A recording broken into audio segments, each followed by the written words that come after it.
Bonjour et bienvenue dans notre séquence vidéo dans laquelle il sera question de présenter l'algorithme de Floyd et Warshall.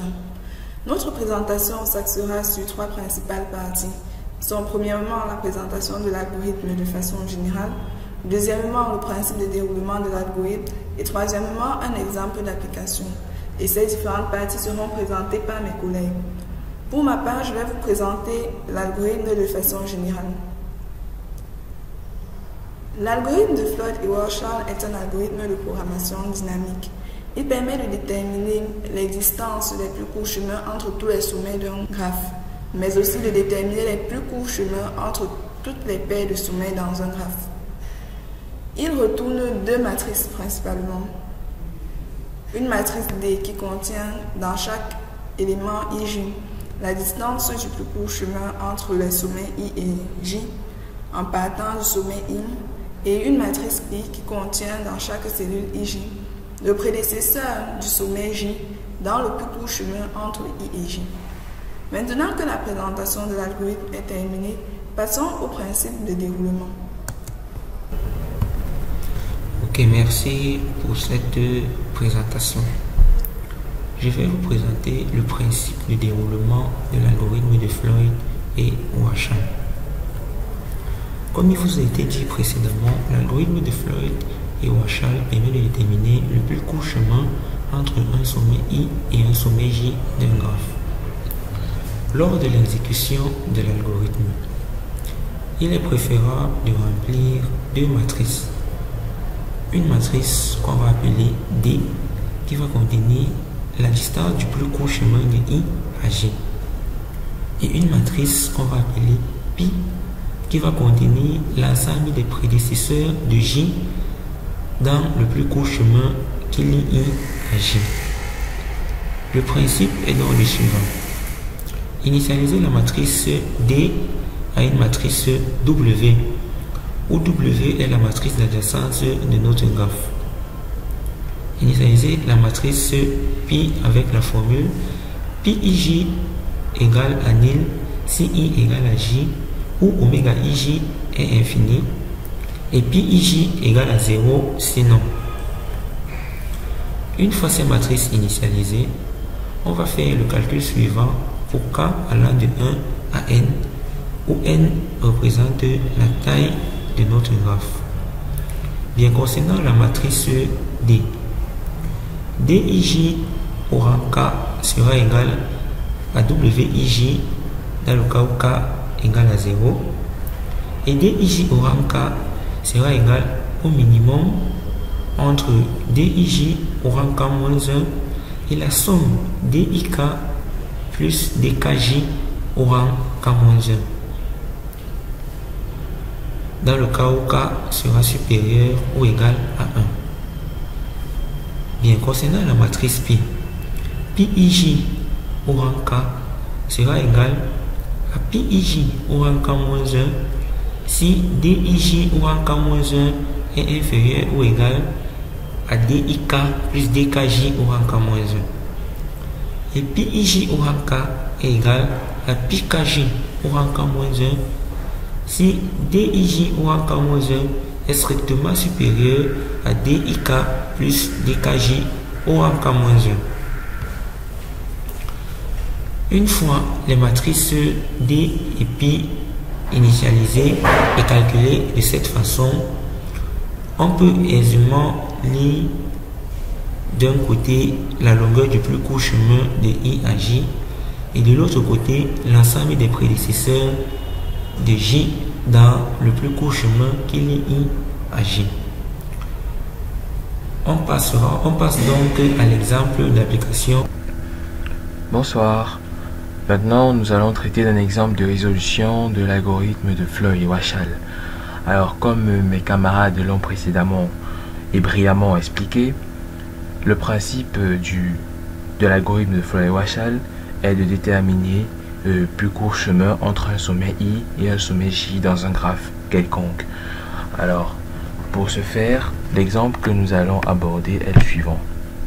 Alors là, on a un graphe qui a 5 sommets numérotés de 1 à 5 et dont les différents axes sont représentés comme nous pouvons le voir sur le graphe. les premières choses que nous ferons, c'est déterminer les matrices D0 et Pi0. Alors, la matrice D0 est constituée d'éléments D0 ici, qui sont calculés en déterminant tout simplement le poids de l'arc entre I et du sommet I au sommet J. Bien évidemment, si I est égal à J, D0 IJ va valoir 0. S'il n'y a pas d'arc entre quittant du sommet I au sommet J, alors on va tout simplement matérialiser ça par l'infini dans D0 IJ. Mais si justement il y a un arc qui lie le sommet I au sommet J et I différent de J, dans ce cas-là, nous aurons le poids de l'arc tout simplement comme valeur de D0 IJ. Donc c'est ce qu'on a essayé de faire là dans la matrice D0. Vous pouvez le voir, sur toute la diagonale c'est 0 parce que la diagonale sont les éléments D0 II. Et puisque là on quitte d'un sommet à un autre, c'est 0 partout. Pour tous les autres sommets qui n'ont pas de liaison avec les autres, on a tout simplement l'infini dans les cases IJ. Et pour les cases pour lesquelles on a des arcs, comme par exemple la case qui se trouve à la ligne 1 et à la colonne 2, on voit bien qu'il y a un arc dans le graphe qui quitte du sommet 1 au sommet 2.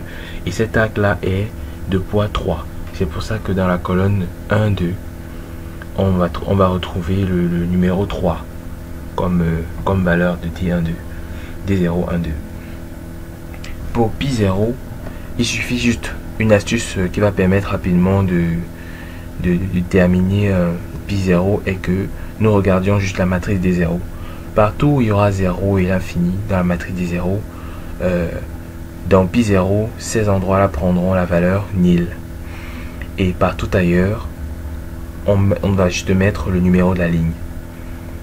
Par exemple, à la première ligne, on a un 0, il est remplacé par nil. On a un 3, il est remplacé par le numéro de la ligne qui est 1. On a un 8, il est remplacé par le numéro de la ligne qui est 1. On a l'infini qui est remplacé par nil et moins 4 qui est remplacé par le numéro de la ligne qui est 1. Donc c'est ce qu'on fait pour toutes les autres lignes de la matrice Pi0 afin de la constituer entièrement. Alors, la première étape est la suivante.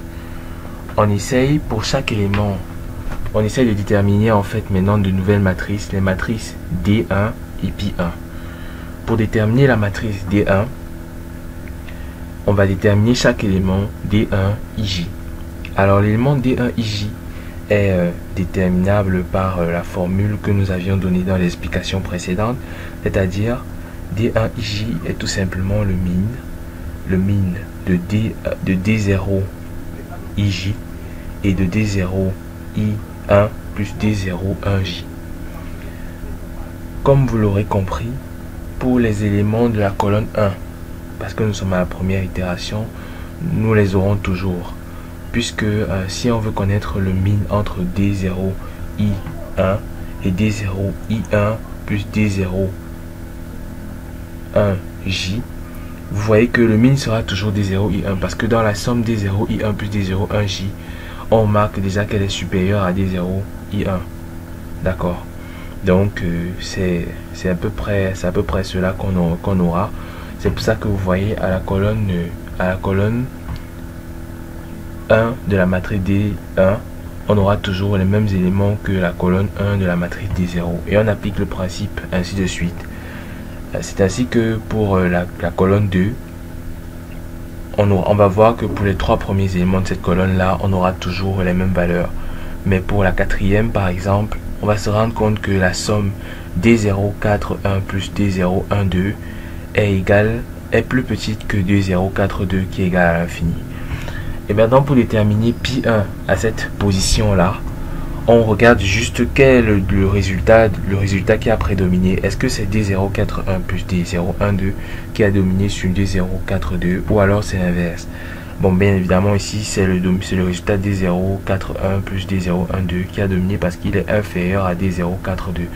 Et d'après les règles présentées présentées précédemment par mes camarades, on a dit qu'on choisissait Pi12, Pi012 comme valeur de Pi142. Et ici, on voit que pi 0, 1, 2 est égal à 1. C'est pour ça qu'à la position pi 1, 4, 2, on aura 1. Et comme justement, il y a 5 sommets dans le graphe, ça veut dire qu'il y aura 5 itérations dans cette... il y aura 5 itérations dans le processus. 4 itérations autant pour moi dans le processus. Donc, et pour chacune des 4 itérations, le principe, il est je vais dire 5 itérations autant pour moi. Et dans chacune des 5 itérations, le principe sera le même. Donc nous allons passer directement à la dernière itération. Voilà. À la dernière itération, on a déterminé les matrices pi5 et d5. Et pour connaître le plus court chemin entre deux points, il suffira juste de regarder la matrice pi5. Alors, ici on détermine le plus court chemin entre 1 et 4 par exemple. On vient tout simplement dans la matrice pi5. On essaye de regarder l'élément qui se trouve à la position 1, 4. À la position 1, 4, on trouve l'élément 5. Ça veut dire que le prédécesseur de 4 dans le plus court chemin de 1 à 4 est 5. Donc on sait déjà que avant 4, on aura le sommet 5. Il suffit juste maintenant de déterminer le plus court chemin entre 1 et 5. C'est pour ça qu'on va maintenant regarder l'élément qui est à la position 1, 5. On va continuer cette expérience là jusqu'à ce qu'on tombe sur le sommet 1. Donc, à la position 1, 5, on voit qu'on est au sommet 1. Ça veut dire qu'on arrête d'itérer. On a déjà déterminé le plus court chemin qui va de 1 à 5, qui est 1, 5. Et comme on connaissait déjà le chemin qui lie 5 à 4, qui est directement 4, 5, qui est directement 5, 4, on peut donc déterminer que le plus court chemin entre 1 et 4 est 1, 5, 4. Et c'est le même principe qu'on va toujours exploiter pour déterminer le plus court chemin entre n'importe quel point de notre graphe. Je vous remercie pour cette attention.